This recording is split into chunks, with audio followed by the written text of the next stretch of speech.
നീ എന്തെങ്കിലും ഒരു നല്ല ന്യൂസ് കൊണ്ടുവന്നിട്ടുണ്ടോ? തമാശയല്ലടി, നോട്ടീസ് ബോർഡിൽ നിന്റെ പേര് വന്നിട്ടുണ്ട്. എന്തിന്? പോയി നോക്ക്.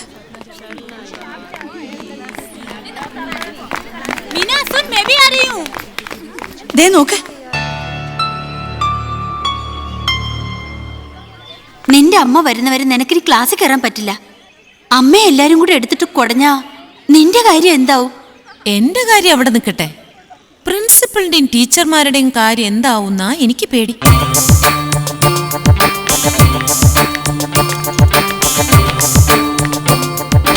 നിങ്ങൾ ആരാ ഇവിടുത്തെ പ്രിൻസിപ്പല്? അവളുടെ അമ്മയാണെന്ന് തോന്നുന്നു. ഓ, ഞാനാ. ഞാൻ മിസ്സസ് ഏലിയാമ്മ പോത്തൻ, ജോസഫൈന്റെ അമ്മച്ചിയാ. നമസ്തേ. നമസ്തേ. പോത്തനിരിക്കെ. എന്നെ ഇരുത്തുന്നതിന് മുമ്പ് എന്റെ മോൾ എന്നാ തെറ്റാ ചെയ്തതെന്ന് അറിഞ്ഞാ കൊള്ളാം. അത് പറയാനാ നിങ്ങൾ ഇങ്ങോട്ട് വിളിപ്പിച്ചത്? അതറിയാനാ 500 കിലോമീറ്റർ ദൂരെ നിന്ന് ഞാൻ ഇങ്ങോട്ട് വന്നത്. നിങ്ങളുടെ മോളെ കുറച്ച് കൈവിട്ട കളിയാ കളിക്കുന്നത്. അവളെ പഠിക്കാനല്ലേ ഇങ്ങോട്ട് വിട്ടത്, കളിക്കാനല്ലല്ലോ. ഇക്കണക്കിന് പോവാണെങ്കിലേ കയ്യിലൊന്നും തോന്നില്ല. ആരുടെ കയ്യില്? ഞങ്ങളുടെ കയ്യില്. എന്തൊക്കെ തോന്നിയാസങ്ങളാണ് ആ കുട്ടി ഇവിടെ കാട്ടിക്കുട്ടിയെന്ന് അറിയാമോ? ദേ പ്രിൻസിപ്പളെ, നിങ്ങൾ ആരാണെന്ന് മനസ്സിലായി. ഇതേതാ ഈ സാധനം? ഇവിടുത്തെ ഹിസ്റ്ററി പ്രൊഫസറാ, ഹോസ്റ്റലിലെ വാർഡനുമാണ്. ഓ, ഇത്രയൊക്കെയാണെന്ന് അറിഞ്ഞില്ല. എന്റെ മോള് കാണിച്ച തോന്നിയവസം എന്നാക്കെയാണാവോ? ഹോസ്റ്റൽ ചട്ടങ്ങൾ ലംഘിക്കുക, കൂട്ടുകാരുടെ പിറന്നാൾ ആഘോഷിക്കുക, കറണ്ട് വേസ്റ്റ് ചെയ്യുക, ഹോസ്റ്റൽ പരിസരം വൃത്തികേടാക്കുക, രാത്രി മുഴുവനും പാട്ടും കൂത്തുമായിട്ട് മറ്റുള്ളവരുടെ ഉറക്കം കളയുക. അത്രേ ഉള്ളോ? പോരെ? യോസൂട്ടിയെ, മോനി വന്നേ, ഇങ്ങോട്ട് വാ കൊച്ചേ. മോൻ ഈ ടീച്ചർമാരെയൊക്കെ ഒന്ന് തൊഴുതേ. നമസ്തേ. നമസ്തേ. മോൻ ആരുടെ പിറന്നാൾ ആഘോഷിച്ചേ? രാധികയുടെ. ഏത്? കഴിഞ്ഞ ക്രിസ്മസിന് നമ്മുടെ വീട്ടിൽ വന്ന് ചാക്കോച്ചന്റെ കുട എടുത്ത് കളിച്ചേച്ച് ഏണിപ്പടിയെന്ന് വീണ ആ കൊച്ചോ? അതെ. ആ, അത് പോട്ടെ. നീ ഹോസ്റ്റലിൽ ലൈറ്റ് ഇട്ട് കറണ്ട് കളഞ്ഞോ? ലൈറ്റ് ഇട്ടു. പകലോ രാത്രിയിലോ? രാത്രിയില്. ഓ, ഈ നാട്ടിൽ രാത്രി കറണ്ട് ഉണ്ടോ? ഈശോ, ഞങ്ങളുടെ നാട്ടിൽ അതും ഇല്ല. അത് പോട്ടെ. നീ പാട്ട് പാടിയോ? പാടി. ഓക്കെ. ഈ ഹോസ്റ്റലിൽ പെങ്കൊച്ചുങ്ങൾക്ക് കുളിമുറിയും കക്കൂസൊന്നും ഇല്ലയോ? ഉണ്ട്. പിന്നെ എന്നാത്തിനാ എന്റെ കൊച്ചെ നീ ഈ ഹോസ്റ്റലിന്റെ വെളിയിലൊക്കെ വൃത്തികേടാക്കുന്നേ? ഞാനൊന്നും വൃത്തികേടാക്കിയില്ല അമ്മച്ചി. പോട്ടെ, പോയിക്കോ. സാറന്മാരെ, ഇനി സാറന്മാരോട് എനിക്കൊരു കാര്യം ചോദിക്കാനുണ്ട്. ഞങ്ങളൊക്കെ പെങ്കൊച്ചുങ്ങൾ തോന്നിവാസം കാണിക്കാന്ന് പറയുന്നതേ ആടുകയും പാടുകയും ചെയ്യുന്നതിനൊന്നുമല്ല. ആണുങ്ങളെ നോക്കി കണ്ണിറുക്കുക, കയ്യും കലാശവും കാണിക്കുക, കത്ത് കൊടുക്കുക, പിന്നെ മരത്തെ കയറുക, മാങ്ങ പറിക്കുക, ഇങ്ങനെയുള്ള കാര്യങ്ങൾക്കാണ് തോന്നിവാസം എന്ന് പറയുന്നത്. പിന്നെ അവൾ എന്നാ കോപ്പി ചെയ്തെന്നാ ഈ പറയുന്നത്? ലൈറ്റ് ഇട്ടെന്നോ, പിറന്നാൾ ആഘോഷിച്ചെന്നോ, ഉറക്കം കെടുത്തിയെന്നോ? ഞാനൊന്ന് ചോദിക്കട്ടെ, മുക്കിനും മൂലയ്ക്കും ഈ നാട്ടിലെ സർക്കാർ എന്നാ ആഘോഷങ്ങളൊക്കെയാണ് നടത്തുന്നത്? അത്യാവശ്യത്തിന് പോലും കറണ്ട് ഇല്ലാത്ത ഈ നാട്ടില് ഓണം, വിഷു, ക്രിസ്മസ്, റംസാൻ, പെരുന്നാള്, ഉത്സവം എന്നൊക്കെ പറഞ്ഞ് സർക്കാർ ഉൾപ്പെടെ ലൈറ്റും മൈക്കും വെച്ച് ആഘോഷിക്കാറില്ലേ? നമ്മുടെയൊക്കെ ഉറക്കം പോകാറില്ലേ? അതാ തോന്നിയാസം. അല്ലാതെ 1-2 പീക്കിരി പിള്ളേര് അവരുടെ കൂട്ടുകാരുടെ പിറന്നാളിന് ലൈറ്റ് ഇട്ടതോ പാട്ട് പാടിയതോ ഒന്നുമല്ല. അപ്പൊ കാശ് പിരിച്ച് കറങ്ങി നടക്കുന്നതോ? കാശ് പിരിക്കുന്നതാണോ കുറ്റം? ഇവിടെ ഇപ്പൊ ആരാ കാശ് പിരിക്കാത്ത? മഹിളാമണികളായ നിങ്ങൾ തന്നെ കാശ് പിരിക്കുന്നില്ലേ? കഴിഞ്ഞ വർഷം തന്നെ college building fund, staff room fund, മറ്റേ ഫണ്ട്, മൂത്രപ്പര ഫണ്ട്, ആ ഫണ്ട് ഈ ഫണ്ട് എന്നൊക്കെ പറഞ്ഞ് എന്തോരം കാശായി കൊച്ചുങ്ങളുടെ കയ്യിൽ നിന്ന് പിരിച്ചത്. അതൊക്കെ കണ്ടല്ലേ യുവത്വങ്ങൾ പഠിക്കുന്നത്. അപ്പൊ ക്ലാസ് കട്ട് ചെയ്യുന്നതോ? ആ കോപ്പ് ദേ ചേച്ചി, ഈ പെമർന്നർ എന്റെ വായിന്ന് വല്ലതും കേൾക്കും. അല്ല പിന്നെ പിള്ളേരായ ക്ലാസ് കട്ട് ചെയ്യുമെന്നേ എങ്ങനെ ഇരിക്കും? അവർക്കും തോന്നണം ക്ലാസ്സിലിരിക്കാൻ. ഞാനും ഒരു പള്ളിക്കുടുത്തി കുറെ പഠിപ്പിച്ചതാ. ഇത്രയും വലിയ പദവിയൊന്നും ഇല്ലെങ്കിലും അഡ്മിഷൻസ് ആയിട്ട് തന്നെ റിട്ടയർ ചെയ്തത്. എൻ്റെ ഒന്നും ക്ലാസ്സിൽ നിന്ന് ആരും കട്ടിങ്ങും ചെയ്തിട്ടില്ല, ഷേവിങ്ങും ചെയ്തിട്ടില്ല. കാരണം പഠിപ്പിക്കുന്നതിന് മുമ്പേ കുട്ടികളുടെ മനസ്സറിയണം, അവരെ സ്നേഹിക്കണം, അവരോട് കിന്നാരം പറയണം, അങ്ങനെ അവരുടെ ബഹുമാനം പിടിച്ചു പറ്റണം. എന്നിട്ട് വേണം അവരെ ശാസിക്കാൻ. അപ്പോൾ അവരത് കേൾക്കും, അനുസരിക്കും. വേലിയാടുന്ന പയ്യന്റെ കന്ന് മതിലിയാടുമെന്ന് കേട്ടിട്ടുണ്ടോ? അങ്ങനെയാ ഇവിടുത്തെ കാര്യം. ദേ നോക്ക്, നിങ്ങൾ കക്ഷം കാണിക്കുന്ന ബ്ലൗസ് ഇട്ടാൽ അവർ കാല് കാണിക്കുന്ന ഉടുപ്പിടും. നിങ്ങൾ തലയെ ചായം തേച്ചാൽ അവർ ചുണ്ടേ തേക്കും. ഇരിക്കേണ്ടടുത്ത് ഇരുന്നാലേ എത്തുള്ളൂ എന്ന് പറഞ്ഞതുപോലെ ആദ്യം പഠിപ്പിക്കുന്നവർ നന്നായാലേ പഠിക്കുന്നവർ നന്നാവത്തുള്ളൂ. കൊച്ചുങ്ങളായുമ്പോൾ ഇത്തിരി കുന്നായ്മയും കുരുത്തക്കേടും ഒക്കെ കാണുമെന്നേ. അതിനെയൊക്കെ തോന്നിവാസമൊന്നും പോക്കർത്തരമൊന്നും വിളിക്കരുത്. ചരിത്രത്തിന് ഞാൻ പറയുന്നത് വല്ലതും മനസ്സിലാവുന്നുണ്ടോ? എവിടെ? ഒരു കാര്യം കൂടെ സാറന്മാരോട് ഞാൻ പറഞ്ഞേച്ചും പൊക്കോളാം. എൻ്റെ മോളെ എനിക്ക് നന്നായിട്ടറിയാം. പോത്തച്ഛൻ മരിക്കുന്നതിന് മുമ്പ് കുറച്ച് കൂടുതൽ പുന്നാരിച്ചതുകൊണ്ട് അവൾക്ക് ഇത്തിരി കുസൃതിയും കുന്നായ്മയൊക്കെ കൂടുതലുണ്ട്. എന്ന് വെച്ച് എൻ്റെ മോള് ചീത്തയോ തോന്നിവസക്കാരിയോ ഒന്നുമല്ല കേട്ടോ. മേലാൽ ഇത്ര ഉള്ളി തൊലിച്ച കാര്യങ്ങളും പറഞ്ഞുകൊണ്ട് എന്നെ ഇങ്ങോട്ട് വിളിച്ചു വരുത്തി എൻ്റെ സമയം മെനക്കെടുത്തല്ലേ. പോട്ടെ ചേച്ചിയെ. പള്ളിയിൽ പോലും പോകാതെ വീട്ടിലാണെ 100 കൂട്ടം കാര്യങ്ങൾ വിട്ടെറിഞ്ഞേച്ച് ഒരുമാതിരി.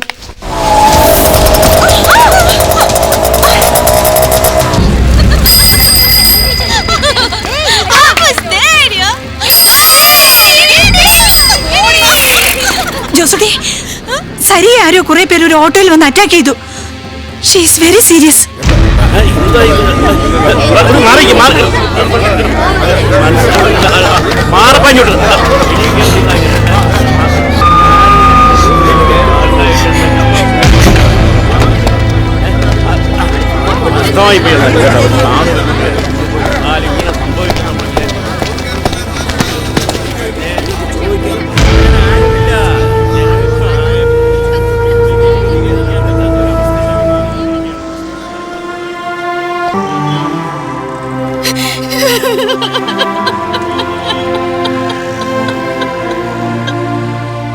ആരും അവര് തടഞ്ഞില്ലേ? ആർക്കെങ്കിലും ഓട്ടോ നമ്പർ ഓർമ്മയുണ്ടോ? ആർക്കെങ്കിലും ഓർമ്മയുണ്ടോന്ന്?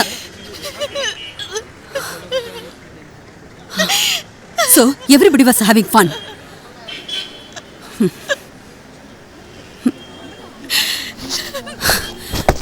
Give me your bangles. Wear it.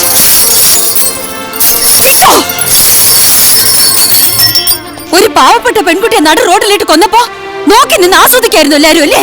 ഇതാ എടുത്തിട്ടോ. Spineless idiots. എന്തിനാണെന്ന് പറഞ്ഞ് നടക്കുന്നേ? നിന്റെയൊക്കെ അമ്മയും പെങ്ങളെ ആരെങ്കിലും കയറി പിടിച്ചാലും നീയൊക്കെ നോക്കി നിന്ന് കൈയടിക്കുവോ? Cowards. Very cowards.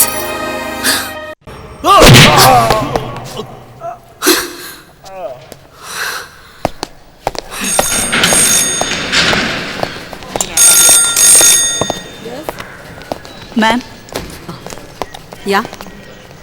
Yes, sir. No, sir. ഞാൻ ആരെയും അറസ്റ്റ് ചെയ്തിട്ടില്ല. സരിത മരിച്ചിട്ടും പോലീസ് ആക്ഷൻ ഒന്നും എടുക്കുന്നില്ലെന്ന് പത്രങ്ങൾ എഴുതി കൂട്ടുന്നുണ്ടല്ലോ. അതിനെക്കുറിച്ച് സാറിനൊന്നും പറയാനില്ലേ? ഇപ്പോഴും അവനെ കിട്ടിയിട്ടില്ല. അന്വേഷിക്കുകയാണ്.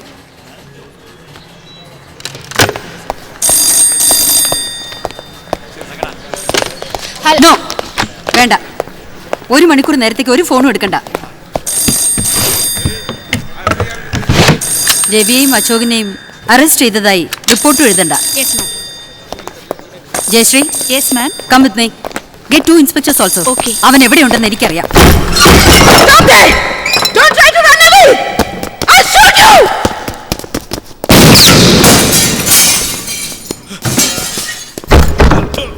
No, no, no.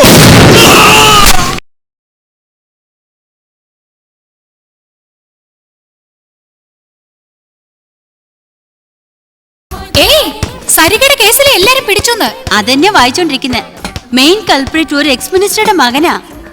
ഒളിച്ചിരുന്ന സ്ഥലത്ത് നിന്നും അവൻ എസ്കേപ്പ് ചെയ്യാൻ നോക്കിയപ്പോ ഗായത്രി മേഡം അവന്റെ കാലിൽ ഷൂട്ട് ചെയ്തു. What's score? 84-2. സ്കോർ. ക്രിക്കറ്റ്, തീറ്റ, കുടി, കളി. 4 അക്ഷരം പഠിക്കാൻ ഒന്നിനെ കൊണ്ടും കൊള്ളൂല. എന്റെ അമ്മേ, നാട് മുടിക്കാനായിട്ട് പറഞ്ഞതിനൊക്കെ ആണല്ലോ ഇങ്ങോട്ട് കെട്ടിയെടുത്തത്. പോ, ക്ലാസ്സിൽ പോയല്ല. ഏത് നേരം നോക്കിയാലും തീറ്റ തീറ്റ. മരപ്പെട്ടി. ആ മരപ്പെട്ടിക്കകത്ത് റൂമിന്റെ സൈഡില് നിന്റെ മരുന്ന് ഞാൻ എടുത്തു വെച്ചിട്ടുണ്ട്. ഞാൻ കുടുങ്ങിയെന്ന് വിചാരിച്ചതാ. ദേ ഇത് കണ്ടോ? ആ ചെക്കന് വെടിവെച്ചതിന് ഗായത്രി വർമ്മയ്ക്കെതിരെ ആക്ഷൻ എടുക്കുന്ന ഹോം മിനിസ്റ്റർ. How stupid. അങ്ങനെ വല്ലതും വന്നാൽ നമ്മൾ പെൺകുട്ടികൾ മുഴുവൻ അവരോടൊപ്പം നിൽക്കണം. We are so proud of Har.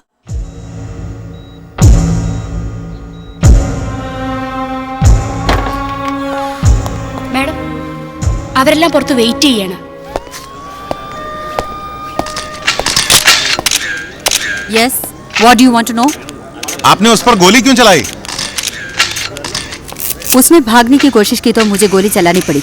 പിടിക്കാൻ തന്നെയായിരുന്നോ ഉദ്ദേശം? അതോ കൊല്ലാനോ? കൊല്ലാനായിരുന്നെങ്കിൽ അയാളുടെ കാൽമുട്ടിന് വെടിവെക്കേണ്ട കാര്യമില്ലായിരുന്നല്ലോ. എങ്കിലും ഒരു കോളേജ് സ്റ്റുഡന്റിനെ പിടിക്കാൻ ഇത്ര ക്രൂരത കാട്ടേണ്ട കാര്യം ഉണ്ടായിരുന്നോ? ഇതല്ല ക്രൂരത. ഈ നാട്ടിലെ സ്ത്രീകളോട് നിങ്ങളൊക്കെ കാണിക്കുന്നതാണ് ക്രൂരത. ഇൻഡസ്ട്രിയിലും ബിസിനസ് വേൾഡിലും ഗവൺമെന്റ് ഓഫീസുകളിലും ഒക്കെ മേലുദ്യോഗസ്ഥന്മാരുടെ പീഡനം. വീട്ടിൽ ഭർത്താവിന്റെ വക, പുറത്തിറങ്ങിയാൽ പൂവാലന്മാരുടെ വക, പാടത്ത് പോയാൽ ഭൂ ഉടമയുടെ വക. ജനിക്കുമ്പോ തൊട്ട് തുടങ്ങുന്നു അവളുടെ ദുരിതം. 4 വയസ്സുള്ളൊരു കുഞ്ഞിനെ റേപ്പ് ചെയ്തവനെ അറസ്റ്റ് ചെയ്തതിനല്ലേ എന്നെ കൽക്കട്ടയിൽ നിന്ന് ഇങ്ങോട്ട് ട്രാൻസ്ഫർ ചെയ്തത്. ഞാനുണ്ടാക്കിയ തെളിവുകളെല്ലാം നശിപ്പിച്ച് അവനെ എല്ലാവരും ചേർന്ന് വെറുതെ വിട്ടില്ലേ? അതാണ് ക്രൂരത. ഇപ്പൊ ഇവിടെയും മരിച്ചവളോടല്ല സഹതാപം, കൊന്നവനോടാണല്ലേ? Madam, just a moment.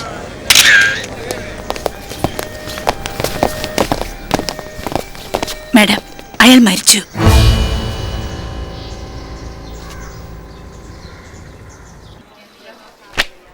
According to this act, Radhika major ആവുന്നതുവരെ മാത്രമേ മാലതിക്ക് മേനോൻസ് ഫാക്ടറിയുടെ മേൽനോട്ടവും പണമിടപാടുകളും നടത്താനുള്ള അവകാശമുള്ളൂ. Get me the court order of Radhika's റെനൈറ്റ്സ്. അതായത് ഇനിമേലിൽ മാലതിക്ക് മേനോൻ ഫാക്ടറിയുടെ കാര്യങ്ങൾ എന്ത് ചെയ്യണമെങ്കിലും 1 രൂപ എടുക്കണമെങ്കിൽ പോലും രാധികയുടെ ഒപ്പും അനുവാദവും വേണം. ഫാക്ടറിയുടെ ചുമതല ഏറ്റെടുക്കാനുള്ള പ്രായമൊന്നും അവൾക്കായിട്ടില്ല. അവൾ ഇപ്പോഴും ഒരു കുട്ടിയാ. എന്ന് പറഞ്ഞിട്ട് കാര്യമില്ല. Law is low. ലീഗലി അച്ഛൻ്റെ സ്വത്തിൻ്റെ അവകാശി അവൾ തന്നെയാണ്. അല്ലെങ്കിൽ ഒരു 5-6 വർഷത്തേക്ക് കൂടി ഇതെല്ലാം നോക്കി നടത്താനുള്ള പവർ ഓഫ് അറ്റോർണി രാധിക നിങ്ങൾക്ക് എഴുതി ഒപ്പിട്ട് തരണം. ഇന്ന് ഞാൻ അറിയപ്പെടുന്ന ഒരു സാഹിത്യകാരിയാണ്. അരുന്ധതി ദേവിയുടെ ഈശ്വരന്റെ തെറ്റുകൾ എന്ന പുസ്തകത്തിന് ബുക്കർ പ്രൈസ് എന്ന് പത്രങ്ങളിൽ തലക്കെട്ടുകൾ കണ്ടപ്പോൾ എൻ്റെ മനസ്സ് തുടിച്ചിട്ടുണ്ട്, തുള്ളിയിട്ടുണ്ട്. പക്ഷേ ഞാൻ എഴുതിയ ആദ്യ ലേഖനം ഞാനും ഞങ്ങളും ഈ കോളേജിന്റെ നോട്ടീസ് ബോർഡിൽ പതിച്ചപ്പോൾ അതാരൊക്കെ വായിക്കുന്നുണ്ടെന്നറിയാൻ ഞാൻ ആ നീണ്ട ഇടനാഴിയിലൂടെ പല പ്രാവശ്യം വെറുതെ നടന്നിട്ടുണ്ട്. അതിൻ്റെ ആത്മസംതൃപ്തി ലോകം തന്ന അംഗീകാരത്തിനും വളരെ മുകളിലായിരുന്നു. ഇന്നും ഓർമ്മയുണ്ട്, ഞങ്ങൾ 5 പേർ: സുനന്ദ, കീർത്തി, അഭിരാമി, ഞാൻ, പിന്നെ ജാനകി. ഞങ്ങളുടെ കയ്യെഴുത്ത് മാസിക, അതെഴുതി തയ്യാറാക്കാനുള്ള ആവേശം, ഹോസ്റ്റൽ മുറിയിലെ ചായപ്പെട്ടികൾ, പെൻസിലുകൾ, നിറമുള്ള മഷിക്കുപ്പികൾ, അതിൻ്റെ നിറം വീണ ചായക്കപ്പുകൾ, കുളിമുറിയിലെ സിമന്റ് തറയിൽ ഉരച്ചിട്ടും പോകാത്ത വിരലിലെ ആ നിറങ്ങൾ. അതെ, ആ കൂട്ടുകാരികളുടെ ആ ദിവസങ്ങളുടെ നിറം ഇന്നും എൻ്റെ മനസ്സിൽ നിന്ന് മാഞ്ഞിട്ടില്ല. ആ സുഹൃത്ത് ബന്ധങ്ങളാണ് ഇന്നും എൻ്റെ ഓർമ്മച്ചെപ്പിലെ പവിഴമുത്തുകൾ.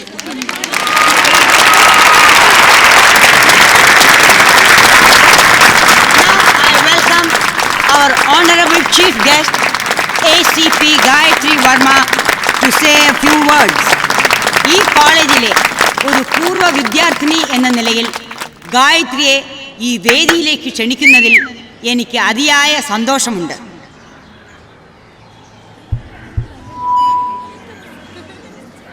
ഞാനും ഈ കോളേജിലൊരു പഴയ വിദ്യാർത്ഥിനിയാണ്. ശ്രീമതി അരുന്ധതി പറഞ്ഞ സുഹൃത്ത് ബന്ധത്തെക്കുറിച്ച് ഞാനും കേട്ടു. ഒന്ന് ചോദിച്ചോട്ടെ അരുന്ധതി, പത്രങ്ങളിലൂടെയും പുസ്തകങ്ങളിലൂടെയും അവരൊക്കെ ഇപ്പോഴും അരുന്ധതി അറിയും.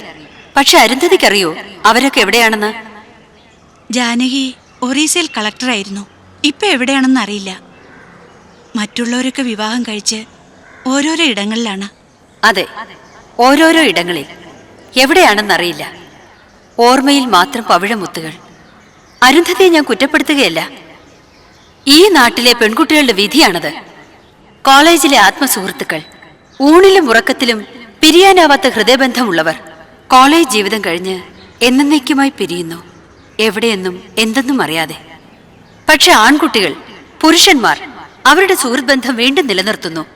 സായാഹ്നങ്ങളിൽ, ക്ലബ്ബുകളിൽ, തിയേറ്ററുകളിൽ, ബാറുകളിൽ, ചീട്ടുകളി സ്ഥലങ്ങളിൽ വീണ്ടും ആ സുഹൃത്തുക്കൾ കണ്ടുമുട്ടുന്നു, ആ ബന്ധം നിലനിർത്തുന്നു. പെൺകുട്ടികളെ സംബന്ധിച്ച് വിവാഹശേഷം ഭർത്താവും കുട്ടികളും കുടുംബവും മാത്രമാകുന്നു ജീവിതം. അതുവരെയുള്ള ആത്മസുഹൃത്തിന്റെ സ്ഥാനം പിന്നിലേക്ക് മാറുന്നു, മെല്ലെ മെല്ലെ മായുന്നു. പിന്നെ പവിഴമുത്തുകളായി വല്ലപ്പോഴും ഓർമ്മിക്കാൻ മാത്രമായി സൂക്ഷിക്കുന്നു. ഒരു പഴയ പൊടി പിടിച്ച ഓട്ടോഗ്രാഫിലൂടെ, അല്ലെങ്കിൽ നിറം മങ്ങിയ ഒരു പഴയ ഫോട്ടോഗ്രാഫിലൂടെ. അല്ലേ, ഇതല്ലേ നിങ്ങളുടെയൊക്കെ സുഹൃത്ത് ബന്ധം?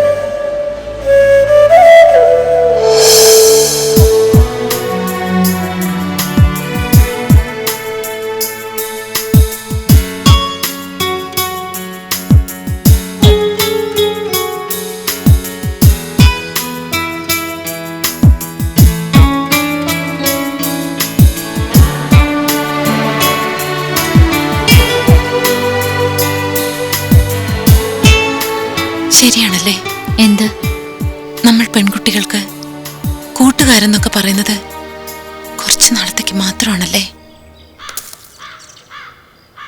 നീ എന്താ ഒന്നും മിണ്ടാത്തത്? നീ പറഞ്ഞത് തന്നെയാ ഞാനും ആലോചിക്കുന്നത്. അമ്മായി ആരെങ്കിലും നിനക്ക് ഉടനെ കണ്ടുപിടിക്കും. നീ അയാളോടൊപ്പം പോവും. പിന്നെ കൂട്ടും കുടുംബവും ഒക്കെ അയാളാണ്. എന്നെ ഒന്ന് ഓർക്കാൻ പോലും നിനക്ക് നേരം ഉണ്ടാവില്ല. നിനക്കും ആരെങ്കിലും വരില്ലേ? എന്നാണെന്നറിയില്ല. എന്നെങ്കിലും പഠിച്ച് ഒരു ജോലി കിട്ടി ഒറ്റ മകളുടെ കുടുംബത്തോടുള്ള സകല ഉത്തരവാദിത്തങ്ങളും തീർത്ത് എല്ലാം കഴിഞ്ഞിട്ട് ആരെങ്കിലും വരും. ഞാനൊന്ന് പറഞ്ഞോട്ടെ? സ്കൂൾ മുതൽ നമ്മൾ ഒരുമിച്ചായിരുന്നു. ഇതുവരെ ഇണക്കവും പിണക്കവും കളിയും ചിരിയും വേദനയൊക്കെ നമ്മൾ ഒരുമിച്ച് പങ്കിട്ടു. ഇനി പിരിഞ്ഞാലും ഒരാളെ ഒറ്റയ്ക്കാക്കിയിട്ട് മറ്റൊരാൾ പോവില്ല. നമ്മുടെ വിവാഹവും ഒരുമിച്ചായിരിക്കും. നടക്കോ ഇതൊക്കെ? നമ്മളല്ലേ തീരുമാനിക്കുന്നത് നമ്മുടെ കാര്യം. ഞാൻ എവിടെ വേണമെങ്കിലും ഒപ്പിട്ട് തരാം. ഒപ്പിട്ടതുകൊണ്ട് മാത്രമായില്ല. ഞാൻ ഇത്രയും നാൾ എന്റെ എല്ലാ കാര്യങ്ങളും മറന്നു ജീവിച്ചത് നിനക്ക് വേണ്ടിയാണ്. നിന്റെ അച്ഛനും അമ്മയും കാർ ആക്സിഡന്റിൽ മരിച്ചപ്പോ നിനക്ക് 7 മാസം പ്രായമായിരുന്നു. പ്രസവിച്ചില്ലെന്നേ. അമ്മായിയായിട്ടല്ല, അമ്മയായിട്ടാ ഞാൻ നിന്നെ വളർത്തിയത്. നോക്ക്, അതുകൊണ്ട് ഒരമ്മയ്ക്ക് മകളോട് ചെയ്തു തീർക്കാനുള്ള കടമകൾ എനിക്കും ചെയ്യാനുണ്ട്. രാധിക, നീ വിവാഹം കഴിച്ചേ പറ്റൂ.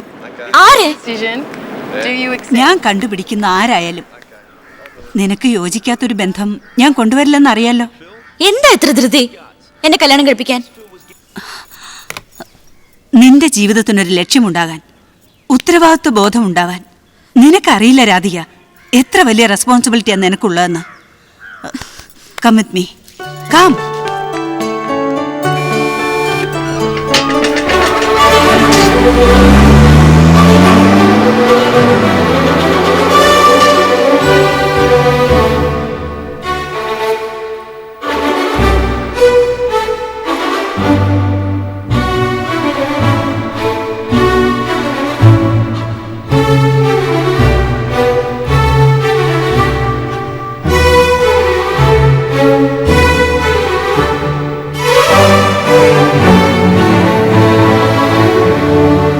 ഒരു ചെറിയ കുടുംബത്തിൽ നിന്ന് വളർന്നു വന്ന നിന്റെ അച്ഛൻ കഠിനാധ്വാനം ചെയ്ത് സമ്പാദിച്ചതാണ് ഇതെല്ലാം. ഇതൊക്കെ നോക്കി നടത്തി മുമ്പോട്ട് കൊണ്ടുപോകേണ്ട ചുമതല ഇനി നിനക്കാണ്. ഇതുകൊണ്ട് ജീവിക്കുന്ന ഏതാണ്ട് 1000-ഓളം കുടുംബങ്ങളുടെ ജീവിതവും ഇനി നിന്റെ ചുമലിലാണ്. കളിച്ചു നടക്കേണ്ട കാലം കഴിഞ്ഞു മോളെ. ഇതെല്ലാം ഒറ്റയ്ക്ക് താങ്ങാനുള്ള ശക്തി നിനക്കില്ലെന്നും എനിക്കറിയാം. അതുകൊണ്ടാണ് ഒരു വിവാഹം കഴിക്കാൻ നിന്നെ ഞാൻ നിർബന്ധിക്കുന്നത്. രാധിക, ഇതുപോലുള്ള വലിയ വലിയ വ്യവസായ സ്ഥാപനങ്ങൾ ശ്രദ്ധക്കുറവ് കൊണ്ട് മാത്രം തകർന്നിട്ടുള്ളതും അതിന്റെ ഉടമകൾ ഒരു രാത്രി കൊണ്ട് നടുവഴിയിലായിട്ടുള്ളതും ഞാൻ കണ്ടിട്ടുണ്ട്. അത് നമുക്ക് സംഭവിക്കരുത്. പറയുന്നതെല്ലാം മനസ്സിലാക്കാനുള്ള പ്രായം നിനക്കായി എന്ന് എനിക്ക് നല്ല ബോധ്യമുണ്ട്. അനുസരിക്കേണ്ടത് നിന്റെ കടമ. ഇനി തീരുമാനങ്ങൾ എടുക്കേണ്ടത് നീയാണ് മോളെ. എനിക്കിനി മറ്റൊന്നും പറയാനില്ല. എന്നിട്ട് നീ എന്ത് തീരുമാനിച്ചു? എനിക്കൊന്നും പറയാനില്ല. അമ്മായി തീരുമാനിക്കട്ടെ. ഓക്കെ, ഇപ്പൊ എനിക്ക് മനസ്സിലായി. ഗായത്രി മാഡം പറഞ്ഞത് ശരിയാ. പെൺകുട്ടികളുടെ കൂട്ടുകെട്ടിന് ഇത്രയൊക്കെ ഉള്ളൂ ആഴം. നീ ഞാൻ പറയുന്ന ഒന്ന് കേട്ടിട്ട്. വേണ്ട. എന്തൊക്കെയാന്ന് വിളമ്പിയത്? ഒരുമിച്ച് കെട്ടി നിർത്തും. ഉറച്ച തീരുമാനമാണ്. തേങ്ങയാണ്, മാങ്ങയാണ്, മണ്ണാൻ കട്ടയാണ്. Everybody is selfish. I'm a fool to believe your false promises. ഞാനെല്ലാം പറഞ്ഞില്ലേ. എനിക്ക് ആഗ്രഹം ഉണ്ടായിട്ടൊന്നല്ല. അമ്മായിയുടെ നിർബന്ധം സഹിക്കാൻ വയ്യാഞ്ഞിട്ടാ. എന്തെങ്കിലും ഒരു വഴി പറഞ്ഞതാ ഇതിൽ നിന്നൊന്ന് രക്ഷപ്പെടാൻ. ഞാൻ നീ പറയുന്നത് എന്ത് ചെയ്യാം. അത് ശരി. അപ്പൊ അമ്മായിയുടെ നിർബന്ധം മാറിക്കിട്ടിയാ മതിയല്ലേ? നീ വാ.